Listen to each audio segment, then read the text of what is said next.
So, we're going to begin um, the class properly now, building apps with AI. So, the first thing is to understand the AI tools we're going to be using. The first is going to be Claude. I'm sure you know Claude.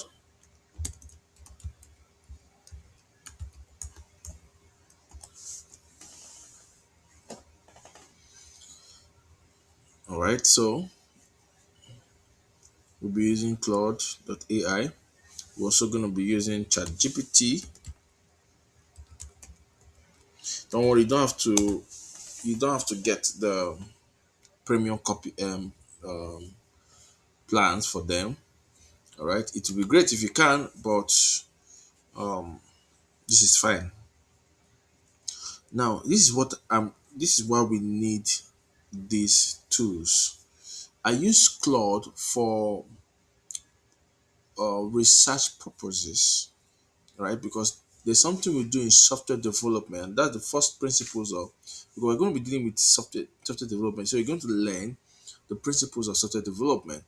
And the first thing we do is to have a software requirement specification, which is a document that guides on how you build your app. It's like an architectural template guideline for the app. So with that, we would use Claude to get a proper document on that, or we can use ChatGPT, either of them. I prefer using Claude for that and all of that. Um, Also, this also beggars the question. You have to understand what you are hoping to achieve, right? What are you trying to get? What's your plan? What's your plan? What are you trying to achieve? Okay. Let me approve that so I can have access. So I'm going to think of a simple app that probably I wanted to build. Yeah, I think I have one in mind. I have one simple app that I want to build. Very simple stuff. It's not really that simple, but it will help us with what we're trying to demonstrate. Okay, so I'm going to build an app that helps architects, where you can just do a rough plan and then you screenshot it, and to help you make an architectural design of it. So, but before we do that, we're going to get proper specification for that with Claude. All right. Are you all ready for this? Let's get set. So, first thing, we've taught you prompting. So, when you're doing the prompt, you have to be very careful. I'm a full stack developer building with AI agents. All right. This is very important because you need to tell the AI to the context. AI prompting works best when you tell them the prompt, when you tell you the context of what you're trying to get. All right. I want to build a tool, an AI tool that would help architects turn rough designs into proper architectural designs. For more clarity, an architect can draw a plan,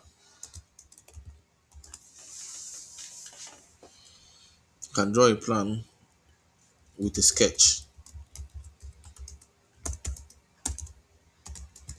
and this plan can be converted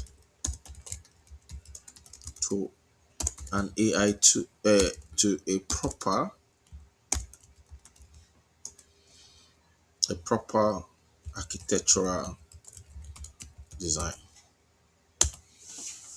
We send that,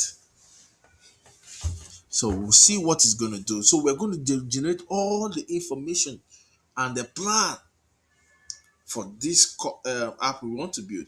I thought of something innovative, and this is also very important to understand that if you're building an app, don't just build what is available, build what solves a problem, or else the app will make no meaning to you. So there are two reasons why you're learning this course. It's either you're learning this course to get jobs as a full stack developer, or you're learning this course to be able to build your own MVP. All right. Okay, see what it says. It's not impossible. People are already doing this. I didn't know people are doing this. I thought I was getting something new. Okay.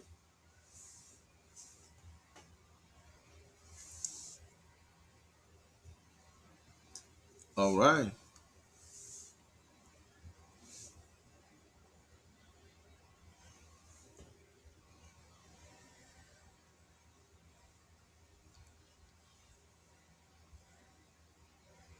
Okay.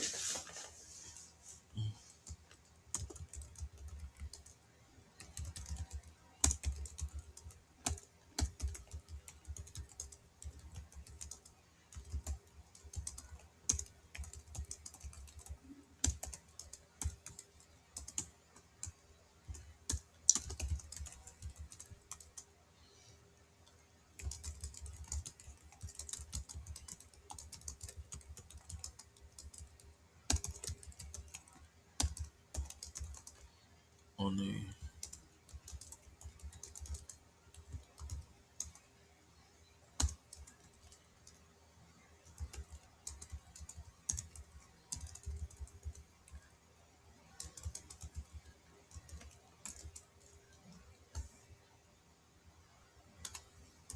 okay, so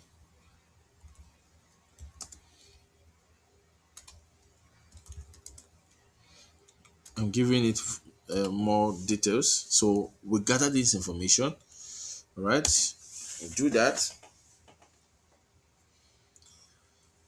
Okay, we're getting all of this information. While we are doing this, let's go back to Devin. Now, the AI tool that we're going to use to build, here are the ones I use. I use Devin AI. I also use Kiro. I'll tell you why I choose Devin and I choose Kiro. Kiro the dev. So this is Devin AI. Now I use Devin a lot because Devin is cheaper. Now this is a trade secret. This is a trade secret. There are many AI tools that are out there, but they are all expensive. They're all expensive. You use because they give no matter what you subscribe for Devin, most of them are usually $20 per month for the basic plan. But when you subscribe, they just give you credit within 2 days or 3 days. Your credit is exhausted. You need to pay for more. Only Devin allows you free AI models after your credit is over to continue to use that for a year, a month till the next month that you need to subscribe. All right, that's why I use Devin. All right, so you can come here, click on download. All right, when you click on download, you look for Windows, download for 64. If you're a Mac, if you're using a Mac OS, download for Apple Silicon. And if you're a Linux system, you download. All right, but most importantly, you've got to come in here and log in, create an account, or you sign up or log in. Sign up, use Google authentication to sign up and make your life easy. And that's simple. All right. You can come here, you can sign in with Google. If you're not signed up, you sign up with Google and then you go right ahead and get your account loaded. Okay. So that's for Devin. Now, if you're using Devin and you find it difficult to access the website of Devin, it's because of sometimes Devin restricts some IPs from some countries. So you need a VPN to be able to access Devin. All right. So the other alternative is Kiro. Kiro is an amazing um, AI agent. Very amazing stuff. Works so well. You can also download it, create an account. Kiro is amazing. It actually does the work of a software engineer. All right, but the challenge with Kiro is that after your credit is finished, you will only wait for the next month where they will give you another 50 credit, which is usually very small. So that's why I don't use Kiro. Um, that's just it. So let's go back to this.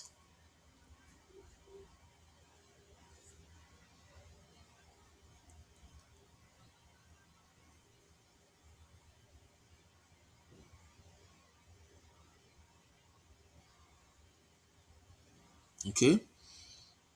So I'm trying to understand what I'm trying to build. So don't just rush to build. You got to understand it. If you don't understand it, because AI is not going to understand it for you. Are you getting it? You've got to learn this stuff.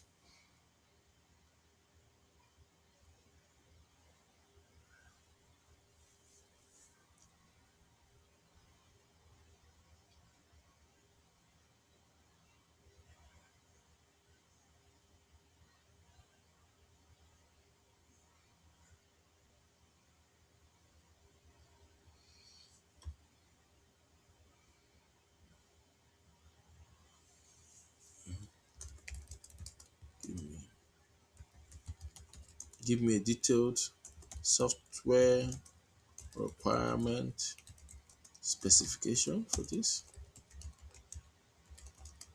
Detailing its architecture.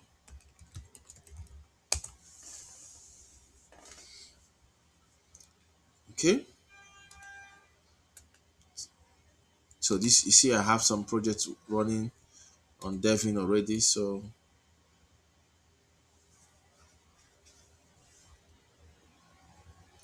I'm going to create another tab. Now, one of the advantage of this, this is also going to depend on your system and the system that you're using. You can only your system depend on the system capacity that you use. There may be a limit to the number of um, projects that you can have running at the same time, because when you're using Devil, it takes a whole toll on you. It's a whole toll on you, right? So you can't easily get into it. It takes a whole toll. Currently, I can comfortably use two projects running on my system. When I can do a third one, but it stresses the system and it starts hanging, and I will have to do everything again from the beginning. Okay, so it's important for you to understand in this class. um, we'll get into building from what we've got later on, but I'm just giving you an idea of how it looks. All right, how Devin looks. Okay, so this is Devin AI. This is how it looks. I'm building a project currently. It's an online radio, and on this end is the my this our academy, what we're using right now. I'm doing some work on it. I'm doing some further work on it. Okay, so that's it now. So for this class, what you're going to see is the AI tools that we are using, which is um, Claude, ChatGPT, and Devin. All right. So once you've gotten that, like you see now, Claude is generating the software requirement. I'm going to feed this software requirement specification to the Devin AI, and then Devin will begin to build. I'm going to show you how I prompt. All right. Now it's not difficult to prompt. Basically, just talk to the AI. All right. But more importantly, I will also give you the principles that, because this is can bring some challenges along the way. The principles that guide, all right, in your development. All right. So pay quite attention to this. All right. Pay quite attention. So I'm waiting for Claude to finish building the software requirement specification, and we're going to feed that to to Devin. All right. So we are Devin, and as you can see, um, I've saved this file already from here. This is where you go to save the file. So when I had done this, I was not sharing my entire screen. So only you only seeing the screen that was being shared before. So I had to do this again to show you how to do it. So when you click on file and go on folder, you come here. You always prefer building from hard drives, from the direct hard drive. So if it's drive C or drive D or whatever, just build from there. It's more optimal. You have to create a folder where all of the app codes will be lying on. So the AI tool like Devin would build those codes and save them as files within your system. All right. So that's what we call local code. Now, later on, we're going to back up this code on cloud, and that's what it's going to be called remote, and that's through version control. We'll talk about that later on. We'll see practically. We already talked about it in previous videos, but we're going to see it practically later on. So right now, I saved this particular app as sketch to build by coming here, new folder, and I saved it as sketch to build. So we're on this folder currently. So once it opens up, you click trust the authors, and then you get to see this interface. All right. So I got this sidebar by clicking on this toggle here. When you click on this toggle, it shows you the sidebar. All right. Or you click up. Now you can also put this your this thing we are feeding from the software requirement specification that we are feeding from Claude. We could put it here and still build, but I always prefer it here. There's a reason why, because we're going to be seeing the code that is being built on this area. All right, I want to be able to see it too. Okay, so now this is the software requirement. This thing that was done. So I'm going to now. I don't just feed and just tell it to start work. That would be wrong, because there's no plan. And you see, AI is not going to make up for your management. You are the manager here. You have to see AI assistant as your assistant. There are people that are coding for you, but you are the top boss. You are the manager, you are the coach, you are the lead in the team. Do you understand? Right? But you just have an efficient coding assistant with you. Don't forget this. So after feeding the SRS, I will tell you here, analyze this app SRS and let me and outline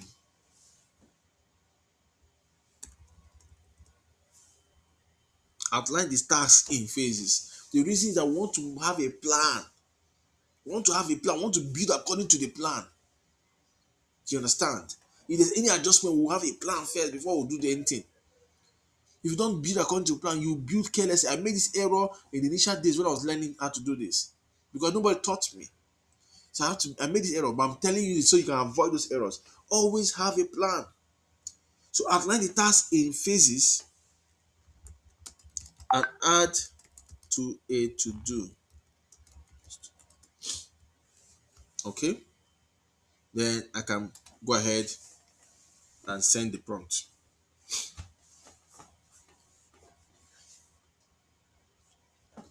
Okay, it's going to analyze that and give me every detail. All right, it's analyzing it, it's working on it. And notice here, it is going to do that within that folder we built, sketch to build. So it's generating the plan.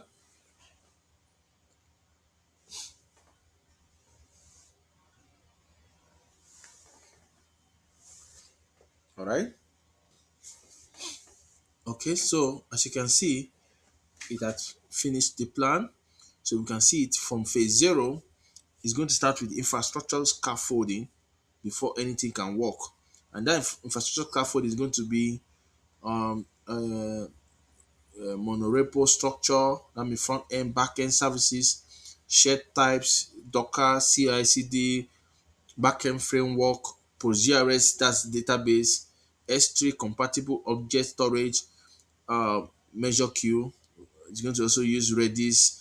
Now I'm going to, in our next class, I'm going to be talking about these things first. I'm going to be explaining everything around the front end and the back end. And in subsequent class, we will now deal with database and the object storage, all right, management, before we continue with this project. I want you to understand the foundational principles, all right, beyond just building. Okay, all right. So see you in the next class.